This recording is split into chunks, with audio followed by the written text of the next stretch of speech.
7 নম্বর রামনগর বিধানসভা কেন্দ্রের উপনির্বাচনে ভারতীয় জনতা পার্টির প্রার্থী হিসেবে দীপক মজুমদার মনোনয়নপত্র জমা দিয়েছেন। এই দিন তিনি সদর মহকুমা শাসক রঞ্জিত দাসের কাছে মনোনয়নপত্র জমা দিয়েছেন। এই দিন সকালে বিভিন্ন মন্দিরে পুজো দিয়ে মনোনয়ন দাখিল করার জন্য রওনা হয়েছিলেন। তারপর প্রার্থী সহ দলের কার্যকর্তা ও আগরতলা পুর নিগমের কর্পোরেটরা প্রগতি স্কুল মাঠে জমায়েত হয়ে একটি র্যালির মাধ্যমে রবীন্দ্র শতবার্ষিকী ভবনের সামনে দিয়ে শহর পরিক্রমা করে সদর মহকুমা শাসকের কাছে গিয়ে পৌঁছেছিলেন। তারপর সদর মহকুমা শাসকের কাছে প্রার্থী দীপক মজুমদার মনোনয়নপত্র জমা দিয়েছেন। এই দিন র্যালির শুরুতেই প্রয়াত বিধায়কের স্ত্রীর আশীর্বাদ কামনা করেন প্রার্থী দীপক মজুমদার। পাশাপাশি প্রয়াত বিধায়কের অসমাপ্ত কাজগুলো সম্পন্ন করার ও এলাকাবাসীর সুখ দুঃখে পাশে দাঁড়ানোর প্রতিশ্রুতি দেন তিনি।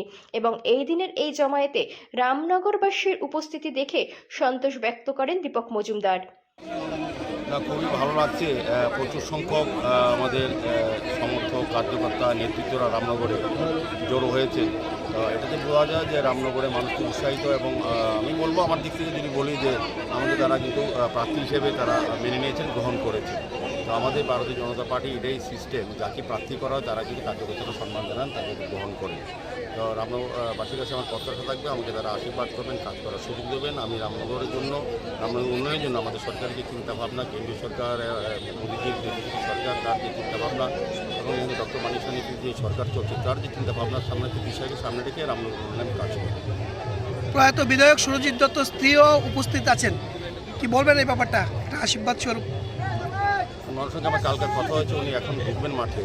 ওনার শারীরিক অবস্থা এতটা ভালো না, তবে উনি আশীর্বাদ করার জন্য এই সবার সঙ্গে সবাইকে শুভেচ্ছা জানানোর জন্য উনি কিছুক্ষণের মধ্যে আমাদের সঙ্গে থাকবেন।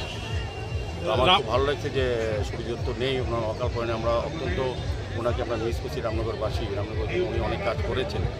ওনার সহধর্মিনী আমাদেরকে আশীর্বাদ করে এসেছেন, মানে ওনার পরিবার পক্ষ থেকেও আমাদের প্রতি সমর্থন হচ্ছে প্রার্থীর প্রতি।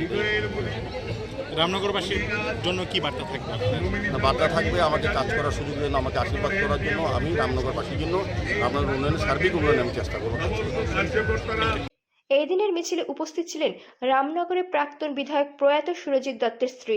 তাছাড়া উপস্থিত ছিলেন দলের সহ সভানেত্রী পাপিয়া দত্ত, সংখ্যালঘু মোর্চার নেতা জসিমউদ্দিন প্রমুখ। এই দিনের এই পঞ্চায়েত ও র্যালিতে দলের কার্যকর্তারা ও আগরতলা পুর নিগমের কর্পোরেটদের উপস্থিতি ছিল লক্ষণীয়।